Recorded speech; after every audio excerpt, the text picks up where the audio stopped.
कोकणातील प्रत्येक अपडेट जाणून घेण्यासाठी आजच माझे कोकणच्या सोशल मीडिया प्लॅटफॉर्मला लाईक, फॉलो आणि सबस्क्राइब करा। नमस्कार, मी सागर कदम। तुम्ही पाहत आहात माझे कोकण। बातमीपत्राला सुरुवात करण्याआधी पाहूयात बातमीपत्रातील महत्त्वाच्या हेडलाईन्स। मुंबई गोवा महामार्गावरती भरणे पूनम हॉटेल जवळ दुचाकींचा भीषण अपघात। अपघातामध्ये एक जण गंभीर तर एक किरकोळ जखमी। मोटारसायकल आणि ऍक्टिवा यांच्यात जोरदार धडक।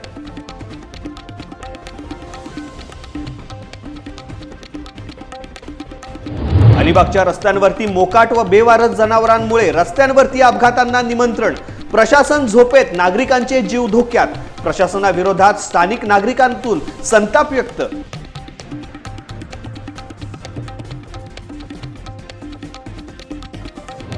खेडमधील रघुवीर घाटात कोसळली महाकाय दरड। दरड कोसळल्याने पर्यटकांमध्ये भीतीचे वातावरण। प्रशासनाकडून पर्यटकांना सतर्कतेचा इशारा।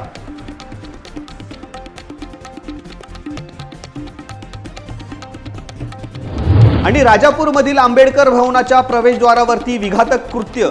भवनाशेजारच्या राहणाऱ्या व्यक्तीने केले अनुचित प्रकार। सांडपाणी आणि दारूच्या बाटल्या पुतळ्यासमोर फेकलेले सीसीटीव्ही मध्ये कैद।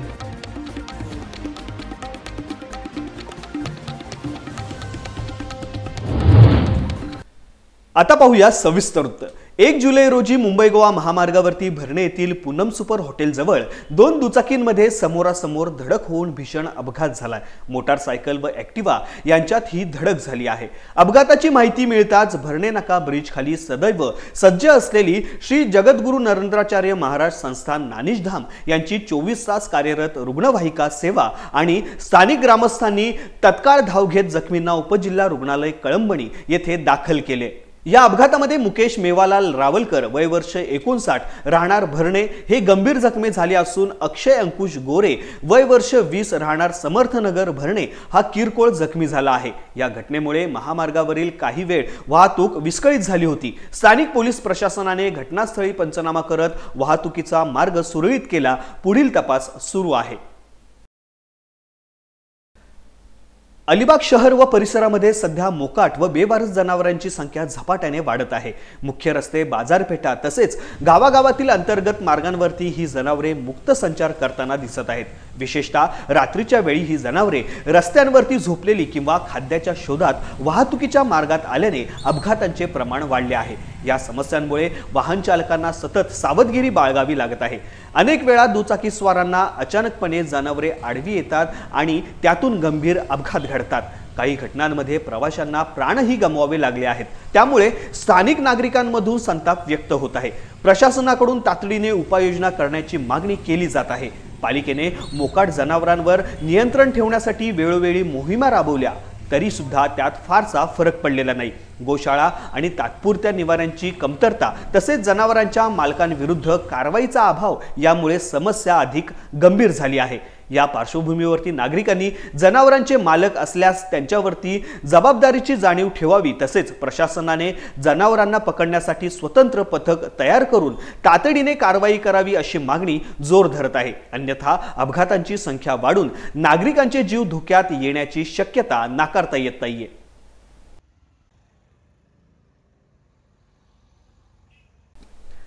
खेड तालुक्यातील सह्याद्रीच्या डोंगररांगा मुसळधार पावसाने अक्षरशः हादरल्या आहेत। मंगळवार दिनांक 1 जुलै रोजी खेडमधील रघुवीर घाटात एक महाकाय दरड कोसळली आहे। रत्नागिरी आणि सातारा जिल्ह्याला जोडणाऱ्या महत्त्वाच्या मार्गावरती अचानक दरड आल्याने पर्यटकांमध्ये भीतीचे वातावरण पसरले आहे। हजारो पर्यटक दरवर्षी निसर्ग सौंदर्य पाहण्यासाठी या घाटामध्ये येत असतात। मात्र अशा दुर्घटनांमुळे सुरक्षिततेचा प्रश्न ऐरणीवरती आला आहे। सुदैवाने सार्वजनिक बांधकाम विभागाच्या तत्परतेमुळे रस्ता लवकरच पुन्हा सुरळीत करण्यात आला। दरडीसोबत आलेली माती आणि खचलेले दगडही हटवण्यात यश मिळाले। प्रशासनाकडून इशारा देण्यात आला असून पर्यटकांनी पुढील काही दिवस सावधगिरी बाळगावी असा सल्ला देखील देण्यात आला आहे। हिवाळी आणि पावसाळी पर्यटनाच्या पार्श्वभूमीवरती अशी घटना पुन्हा घडू नये यासाठी दुर्घटना प्रवण भागांमध्ये यंत्रणा सतर्क राहणार आहे।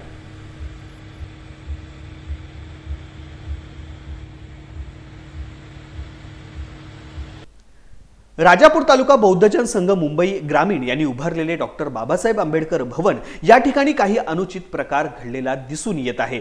श्री भालचंद्र सोहानी यांनी आपल्या कुंपणामधून रिकाम्या दारूच्या बाटल्या, शौचालयाचे सांडपाणी डॉक्टर बाबासाहेब आंबेडकर भवनाच्या जागेमध्ये समोरील गेट जवळ पुतळ्यासमोर फेकले। हे सीसीटीव्ही फुटेजमध्ये दिसून येत आहे। ही व्यक्ती जाणून बुजून हे कृत्य करत असल्याचे दिसून येत आहे।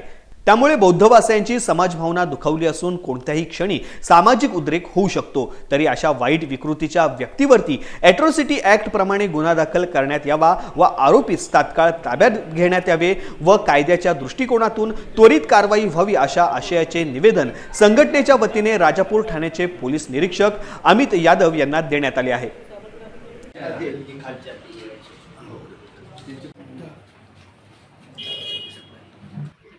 आमच्या बाबासाहेब आंबेडकर भवनाच्या बाबासाहेबांच्या पुतळ्याच्या जवळच गेटवरून श्री भालचंद्र दत्तात्रय सोहनी या समाजकंटकाने बाबासाहेबांच्या भवनाची आणि पुतळ्याची विटंबना कशी होईल असा दुष्ट हेतू ठेवून त्याने त्यांचा जो मलमूत्र वाहणारा जो संडास आहे त्यातलं पाणी, त्याचबरोबर आपल्याकडे असणाऱ्या सगळ्या दारू बिरूच्या बाटल्या अशा त्या द्वेषाने बाबासाहेबांच्या भवनाकडे फेकून मारल्या आणि त्याचा सगळा टीव्ही फुटेज जो आहे तो आम्ही आज पोलीस स्टेशनला सादर केलेला आहे। आणि त्यामुळे सगळा समाज तालुक्यातला एक प्रकारचा उद्रेक निर्माण होऊन आज स्वतः राजापूरचे जे स्थानक प्रमुख आहेत माननीय यादव साहेब यांनी व्हिजिट दिली। अधिकृत आम्ही साहेबांना त्यांच्या पत्र देऊन त्याच्यावर ॲट्रॉसिटी गुन्हा दाखल करावा, त्याला तात्काळ ताब्यात घ्यावं आणि कठोरातली कठोर शिक्षा त्याला देण्यात यावी अशी समाजाच्या वतीने आम्ही सगळ्यांनी मिळून मागणी केलेली आहे। आणि पोलीस या बाबतीतलं पूर्ण सहकार्य करायचं त्यांनी आश्वासन दिलेलं आहे। कारण आजपर्यंत या सोहनीने बाबासाहेबांच्या भवनाची जागा बळकवण्याचा सुद्धा त्यांनी प्रयत्न केला आणि आता ते यशस्वी न झाल्यामुळे त्यांनी हे अत्यंत दुष्ट कृत्य केलेलं आहे। आणि म्हणून मी राजापूर तालुका बौद्धजन संघाचा अध्यक्ष, सेक्रेटरी, आमचे उपाध्यक्ष दिलीप तांबे, आमचे जिल्ह्याचे माननीय उपजिल्हाधिकारी नंदकुमार जाधव, दशरथ कांबळे, डी.जी. वळजू, आमचे जुने सगळे असे सगळेजण मिळून एक अर्ज सामूहिक दिलेला आहे। आणि साहेबांनी आम्हाला वचन दिलं आहे की आज संध्याकाळपर्यंत त्याला आम्ही ताब्यात घेऊन त्याच्यावर गुन्हा दाखल करू आणि त्यामुळे रितसर आम्ही सगळे सनदशीर मार्गाने जाणार आहोत। कार्यकर्त्यांचा उद्रेक होऊ नये याची आम्ही सगळे काळजी घेतो।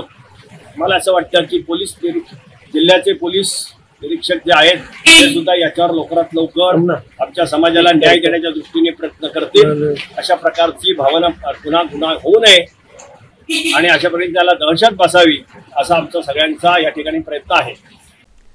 वेंगुर्ले तालुक्यातील दाभोली गावडेवाडी येथील स्थानिक शिरोडकर कुटुंबियांना जमिनीच्या वादातून मारहाण करण्यात आली आहे। जमिनीचा जबरदस्ती ताबा घेण्यासाठी गुजरात अहमदाबाद येथील यशवंत कुमार अमरलाल ठक्कर नामक व्यक्तीने परप्रांतीय महिलांना आणून स्थानिक महिलांना मारहाण केल्याचा व्हिडिओ माजी आमदार वैभव नाईक यांनी आपल्या सोशल मीडिया अकाउंटवरून समाज माध्यमांसमोर आणला आहे। दाभोली गावडेवाडी येथील शिरोडकर कुटुंबियांना परप्रांतीयांकडून ही मारहाण झाली आहे। याबाबतची तक्रार वेंगुर्ला पोलिसांनी दाखल करून घेण्यास टाळाटाळ केल्याने माजी आमदार वैभव नाईक आणि माजी आमदार परशुराम उपरकर यांनी पीडित कुटुंबियासह वेंगुर्ला पोलीस ठाण्यात धडक दिली आहे। यावेळी वैभव नाईक यांनी या स्थानिक महिलांची तक्रार घेण्यास भाग पाडले। दरम्यान या मारहाण प्रकरणाची तक्रार दाखल करण्यात आली असून पोलीस तपास सुरू करण्यात आलेला आहे।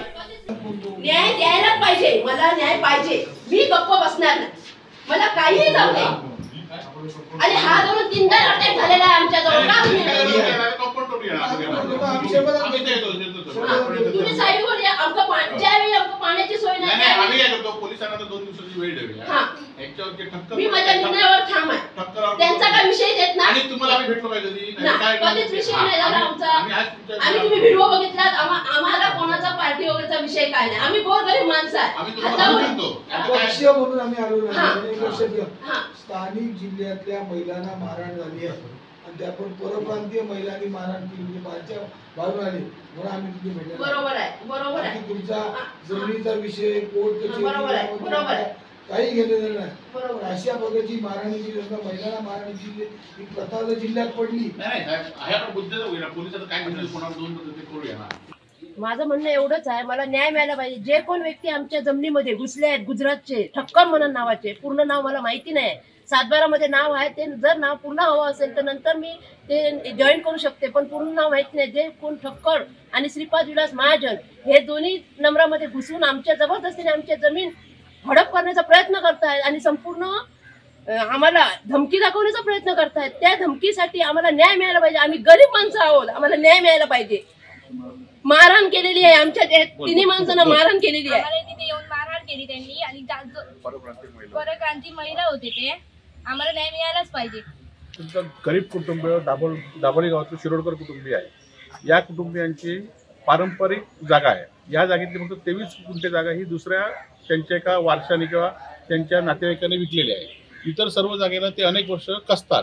परंतु असं असताना पोलिसांच्या संगमताने या जागेमध्ये कंपाऊंड घातलेलं जवळ 2-2.5 एकरमध्ये, आणि हे कंपाऊंड घालताना परप्रांतीय महिला, ह्या महिला विरोध करत होत्या म्हणून परप्रांतीय महिला आणल्या. त्यांची कोर्टामध्ये केस चालू आहे. 20 तारीखला कोर्टामध्ये केस होती, परंतु 21 तारीखला जबरदस्तीने घुसून त्या ठिकाणी कंपाऊंड घालण्यात आलं. आणि 21 तारीखनंतर पोलिसांनी सगळा व्हिडिओ व्हायरल होऊन सुद्धा 21 तारीखपर्यंत आजपर्यंत पोलिसांनी कुठलाही स्टेटमेंट घेतलं नाही, कोणाचा जबाब घेतला नाही, साक्षीदार घेतलं नाही. आणि त्यामुळे ज्याप्रमाणे महाराष्ट्रामध्ये गुजरात डल्ला मारतोय, त्याप्रमाणे गुजरातचे व्यापारी आता सिंधुदुर्ग जिल्ह्यातल्या ह्या सर्वसामान्य लोकांमध्ये, आज आपल्याकडे सिंधुदुर्ग जिल्ह्यामध्ये अनेक एखाद्या 7/12वर हिस्सेदार असतात. एखादा हिस्सा घ्यायचा आणि इतर हिस्सेदाराची कब्जेदार करायची आणि त्या लोकांना दुर्दैवाने जबरदस्ती करून विकायची ही जबाबदारी घेत आहेत. या संदर्भात इथल्या या सगळ्या यंत्रणेविरोधात आम्ही विधानसभेमध्ये आवाज उठवण्यासाठी आमच्या विरोधी पक्षाने सांगितलेलं आहे. आणि या संदर्भात जर त्यांच्यावर न्याय मिळाला तर त्यांच्या पाठीशी आम्ही पूर्णपणे, शिवसेना, आमचे तालुका प्रमुख असतील, तुषार सापळे असतील, आमचे निकम असतील किंवा इथले सरपंच असतील, सगळे आम्ही त्यांच्या पाठीशी ठामपणे उभे आहोत. थिबाकालीन बौद्ध विहार परिसरात उभारण्यात येणाऱ्या कम्युनिटी सेंटरवरती बौद्ध विहार उभारले जात असल्याचा खोटा प्रचार करण्यात येत आहे. शासनाच्या कागदावरती कम्युनिटी सेंटर अशी नोंद आहे, त्यामुळे कम्युनिटी सेंटरचे नाव पुढे करून बौद्ध विहार उभारण्याला बौद्ध समाजाचा विरोध आहे. तसेच उच्च न्यायालयाचा दाखला देत काही जण समाजात संभ्रम निर्माण करण्याचा प्रयत्न करत आहेत. मात्र समाजाची भूमिका स्पष्ट आहे, त्या ठिकाणी बौद्ध विहारच उभे राहिले पाहिजे. यासाठी शासनाने संबंधित जागा समाजाच्या ताब्यात द्यावी अशी मागणी थिबा राजाकालीन बौद्ध विहार बचाव संघर्ष समितीचे कार्याध्यक्ष अनंत सावंत यांनी केली आहे. गेले काही दिवस या पत्रकाच्या माध्यमातून, वर्तमानपत्राच्या माध्यमातून थिबा राजाकालीन बुद्ध विहाराच्या बाबतीत अनेक गैरसमज पसरवले गेलेले आहेत. काही ठिकाणी समाजामध्ये द्विधा अवस्था झाले आणि म्हणून लोकांना याबद्दलची खरी माहिती मिळावी याकरता या ठिकाणी आम्ही पत्रकार परिषद आयोजित केलेली आहे. या पत्रकार परिषदेच्या माध्यमातून पत्रकार बांधवांना मी सांगू इच्छितो की या थिबाकालीन बुद्ध विहाराच्या बाबतीत जे काही गैरसमज पसरवले जात आहेत त्याच्यावरती तमाम बौद्धांनी कोणत्याही पद्धतीचा विश्वास ठेवू नये. या ठिकाणी 20 तारखेला जे मंत्री महोदय यांच्या उपस्थितीमध्ये एक सभा आयोजित करण्यात आली आणि त्या ठिकाणी या थिबाकालीन विहाराच्या संदर्भातला जो कोर्ट मॅटर आहे त्यावरचा जो काय मनाई आदेश आहे हा उठवला गेला आहे. आणि म्हणून पुढचा कम्युनिटी सेंटर बांधण्याचा आमचं जे काय कामकाज आहे पुढे सुरू करणार अशा पद्धतीचं वक्तव्य त्या ठिकाणी केलं गेलं. मात्र मी आपल्या सर्वांना सांगू इच्छितो की अशा पद्धतीचं जे काय कोर्ट मॅटर आहे रत्नागिरी न्यायालयामध्ये, त्या कोर्टाने दिलेला जो आदेश आहे तो आदेश आजपर्यंत जसा आदेश आहे तशा पद्धतीचा अबाधित आहे. कोणत्याही पद्धतीचं अपील करून हा आदेशाला उठवलेला नाही आहे आणि म्हणून हा मनाई आदेश हा कायम आहे. त्याच्यामुळं कुणीही गैरसमज करून घेऊ नये आणि म्हणून यापुढे हा मनाई आदेश उठवण्याचा कोणत्याही पद्धतीचा अपील कोर्टामध्ये दाखल झालेलं नाही आहे. आमचं एक फक्त महत्त्वाची गोष्ट की आम्ही आमचं एकच प्रामुख्याने म्हणणं आहे की या रत्नागिरी जिल्ह्यातील तमाम बौद्धांना या थिबा राजाकालीन असलेले जे विहार आहे या विहारासाठी शासनाने आरक्षित केलेली 17.5 गुंठे जागा ही जागा बौद्धांच्या ताब्यात मिळावी, त्या ठिकाणी विहार बांधणं ही जबाबदारी बौद्धांची आहे आणि संपूर्ण बौद्ध समाज स्वतःच्या कष्टाच्या घामाच्या पैशातून ते विहार निर्माण करेल। याच्यासाठी शासनाकडे आम्ही कोणत्याही पद्धतीचं मागणी निधीची केलेली नाही आहे आणि करणार देखील नाही। विहार आम्ही कष्टातूनच बांधू, कोणाकडे भीक मागणार नाही। एवढी ताकद, एवढी हिंमत, एवढी पात्रता आज या जिल्ह्यातील बौद्धांची आहे आणि म्हणून जर का या बौद्ध विहाराच्या नावावर कम्युनिटी सेंटर बांधलं जाण्याचा जो घाट घेतला गेलेला आहे तो शासनाने घातलेला आहे, त्याला आमचा विरोध आहे आणि तो कायमस्वरूपी विरोध राहील। त्या जागेवरती विहारच होईल अशा पद्धतीचा आम्ही या ठिकाणी घोषणा करतो। खेड येथील सेवाभावी संस्था असणाऱ्या मदत ग्रुप खेडतर्फे 1 जुलै रोजी जागतिक डॉक्टर्स दिन मोठ्या उत्साहात साजरा करण्यात आला। डॉक्टर दिन मदत ग्रुपचे संचालक डॉक्टर उपेंद्र तलाठी, वैभव खेडेकर, हर्षदीप सासणे, तृप्ती गांधी यांच्या मार्गदर्शनाखाली करण्यात आला। वैद्यकीय क्षेत्रात काम करणाऱ्या मान्यवरांनी उपस्थित बांधवांना पावसाळ्यात होणारे आजार व ते आजार होऊ नये यासाठी कोणती काळजी घ्यावी याची माहिती दिली। दैनंदिन जीवनात मानसिक व शारीरिक दृष्ट्या तंदुरुस्त राहण्यासाठी सल्ले व मार्गदर्शन केले, तसेच विविध प्रश्नांचे व शंकेचे निरसन केले। यावेळी खेडमधील डॉक्टरांचा यथोचित सन्मान करण्यात आला। वर्धाई चॅरिटेबल ट्रस्टच्या विद्यमाने आणि आद्य नाईक प्रतिष्ठानच्या प्रयत्नातून तसेच मंत्री आदिती तटकरे यांच्या सहकार्याने शालेय विद्यार्थिनींसाठी सायकल वाटप कार्यक्रम उत्साहात पार पडला। ग्रामीण भागातील विद्यार्थिनींच्या शिक्षणात अडथळा ठरणाऱ्या अंतराचा अडसर दूर करण्यासाठी या उपक्रमाचे आयोजन करण्यात आले होते। या कार्यक्रमात शालेय शिक्षणात नियमितता, सुरक्षित प्रवास व वेळेची बचत यासाठी सायकलचे महत्त्व अधोरेखित करण्यात आले। अनेक विद्यार्थिनींना शाळेपर्यंत पोहोचण्यासाठी अनेक किलोमीटरचा प्रवास करावा लागतो। ही अडचण लक्षात घेता त्यांना सायकल वाटप करून त्यांच्या शिक्षणाच्या प्रवासाला गती देण्याचा उद्देश या कार्यक्रमामागे होता। या उपक्रमात सहभागी झालेल्या विद्यार्थिनींनी व त्यांच्या पालकांनी ट्रस्टच्या या उपक्रमाचे मनापासून कौतुक केले।